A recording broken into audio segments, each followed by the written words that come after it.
Hey guys, so WWE Backlash 2017 went down tonight, and if I could sum up tonight in general, it would be one word: upset.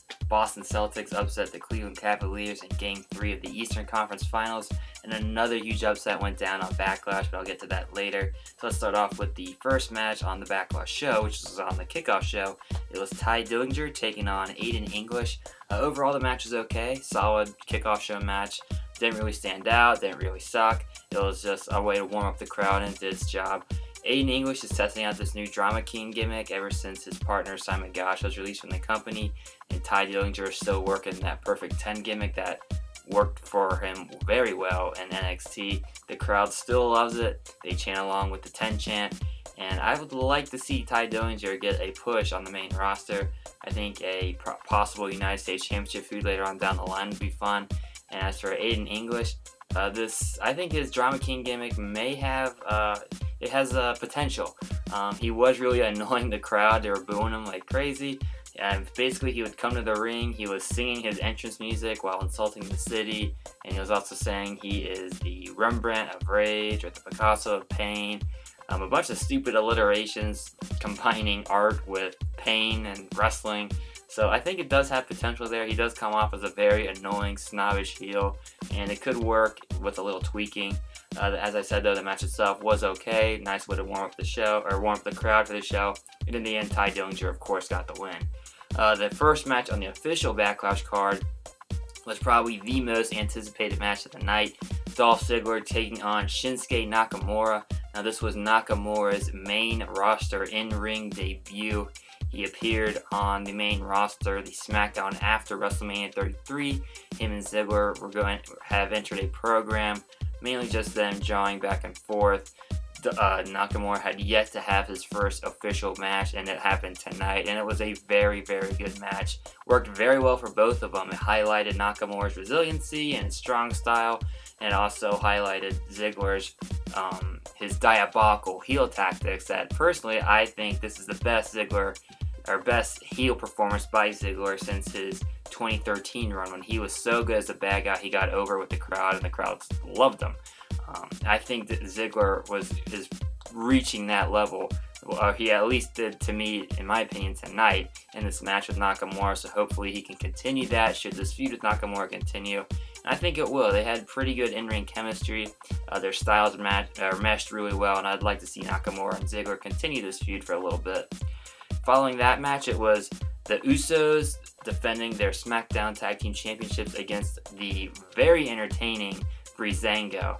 The Breezango gimmick, where they are fashion police, has caught on like fire. It is very entertaining. Their backstage skits where they're the fashion police and it's like a Law and Order parody.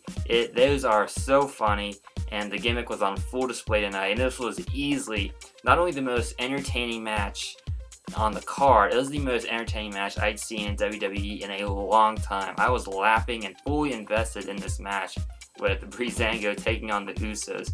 The Usos, they're working that thug heel gimmick very well, and then Breezango as the fashion police, they are hysterical, and they are taking the ball and running with it toward the end zone. And it was on full display tonight. Fandango came out in the fashion police outfit, while Tyler Breeze came out in his janitor undercover work outfit. He would later become a grandma later in the match, and then he eventually got into his fashion police outfit. A very, very fun match. Breezango showing off their athleticism and their ability to entertain the crowd. The Usos looked ruthless and were full-fledged villains in the match. A very, very good match. As I said, the most entertaining match on the card, in my opinion. But in the end, despite me and seemingly the entire crowd in Chicago wanting Breezango to capture the tag team titles, the Usos were successful in their title defense. Hopefully, this is not the end of the Breezango push. I'd love to see these guys continue to get a push, capture those tag team championships, and become another entertaining addition to the tag team division. I mean, New Day has been absent, so Breezango has taken over the role as the entertaining tag team, and they are thriving in it. So I hope they get a push. But as I said, the Usos managed to retain their tag team championships tonight. The next match on the card was Sami Zayn versus Baron Corbin. This was an okay match. The top two matches the first two matches on the card set the bar really high. Zayn and Corbin did not quite reach that bar, but still a very entertaining match. Personally, I did not think Sami Zayn was going to win this match. The way he's been booked over the past few months, he's just looked like an absolute loser. He looks pretty much like a fool, and his underdog from the underground gimmick is kind of fading away. He doesn't really seem like an underdog, just seems like the perpetual loser at this point as he continuously gets beat down. But he managed to score the upset win over Baron Corbin, which I was shocked. I was very shocked. Did not see that coming. But I guess it was Sami Zayn was due for a win, and I'm glad they decided to give him a win because he desperately needed it. And I didn't think Baron Corbin would suffer the loss because it seems like WWE has big plans for Corbin, but Zayn got the win over Corbin, so I don't think this feud is over. I do think Corbin's going to eventually win out this rivalry between the two, but for tonight at least, Sami Zayn got his moment in the sun and defeats Baron Corbin. The next match was the Welcoming Committee versus the team of Becky Lynch, Charlotte, and Naomi. Okay match. It was a 3-on-3 tag team format, so pretty much every competitor got their chance to shine in the match. The ending was pretty frantic, as usual with these type of matches. Everything breaks down and finishers are hit left and right. And in the end, Becky Lynch ended up tapping out to the sharpshooter from Natalya. I do not like that decision. Becky Lynch has been like the cornerstone face of the division, and having her tap out was not a good look, at least in my opinion. I would have been fine if she was pinned, but to have her submit, I just don't like that call. The match itself was okay, nothing too special. As I said, it really broke down in the end. That's when the action happened with all the finishers happening all over the place. And the Welcoming Committee gets the win here. I'm assuming this rivalry is going to continue because I don't see Becky Lynch tapping out as like the last chapter of this rivalry. I feel like it's just getting started. I think they're probably going to end it with I see either two options happening. Naomi, Becky Lynch, and Charlotte are going to win the final match, and then Charlotte's going to turn on them and go after Naomi's women's championship. That, or they're going to lose and Charlotte's going to get frustrated and turn on them and again go after Naomi's championship. So in the end, I still see Charlotte turning on both Naomi and Becky Lynch unless WWE decides to throw a swerve our way. But for now, or for tonight, the Welcoming Committee got the win here. The following match after that was Kevin Owens versus AJ Styles for the United States Championship. Now, where Breezango versus the Usos was the most entertaining match on the card tonight in terms of in-ring work, this was the match of the night by far. Owens and Styles put on a wrestling clinic. It would have been probably a match of the year candidate had it not been for the ending. In the end, Kevin Owens ends up trapping AJ Styles' leg in the announce table in one of the holes, and Styles gets stuck, he can't get out, and he gets counted out. So a bit of a crappy ending to what was a fantastic match between the two.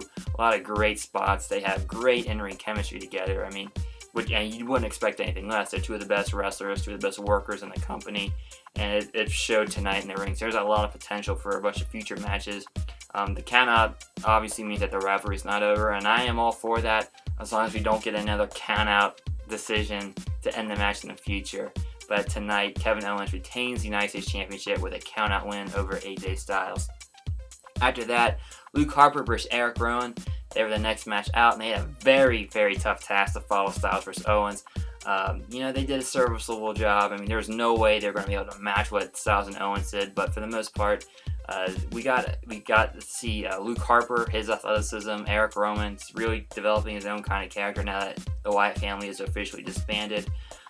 Luke Harper did pick up the win here, which is nice to see Harper, but perhaps the more interesting thing, at least to me, was seeing Eric Rowan's character develop a little bit. He seemed to be entranced with the sheet mask that he had on the stairs outside the ring. There was a point in the match where Harper, I think he kept super kicking Rowan into the same corner, and Rowan was like getting the power or psyched up from seeing the sheet mask on the stairs. So maybe that could be like the Undertaker's urn, except it would be the sheet mask for Rowan. So I don't know. I'd like to see where WWE is going to go with Rowan and the sheet mask. And as for Harper, I hope this is not a one-time thing. I mean, I think with WWE developing Rowan and the sheet mask gimmick, perhaps a rivalry with Harper could develop both their characters at the same time. But as for now, Harper just kind of seems without direction at this point. He's a great in-ring talent, but I mean, his character, we don't really know much about him other than he's an ex-Wyatt family member. So hopefully this rivalry will continue and benefit both of those competitors. After that match, it was the main event: Jinder Mahal versus Randy Orton for the WWE World Heavyweight Championship. The crown jewel of professional wrestling was on the line. Orton defending his belt against Mahal.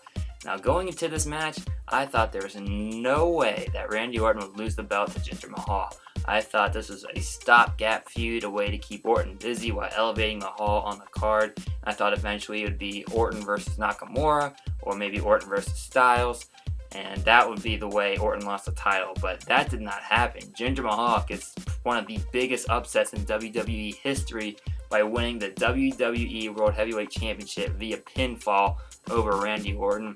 It did take an assistance from the Singh brothers, but regardless of that, Jinder Mahal is your new WWE World Heavyweight Champion. I did not think I'd be saying that ever. When Mahal, he goes from 3MB to being out of the company, coming back, being a jobber, teaming up with Rusev for a little bit, being drafted to SmackDown, and then now he's on top of the wrestling world. Crazy how things happen in the WWE. But he defeated Randy Orton to win the WWE World Heavyweight Championship. And, congrats to Jinder Mahal. Let's see what he does with this opportunity to be the face of the SmackDown brand now that he has the biggest prize in the company.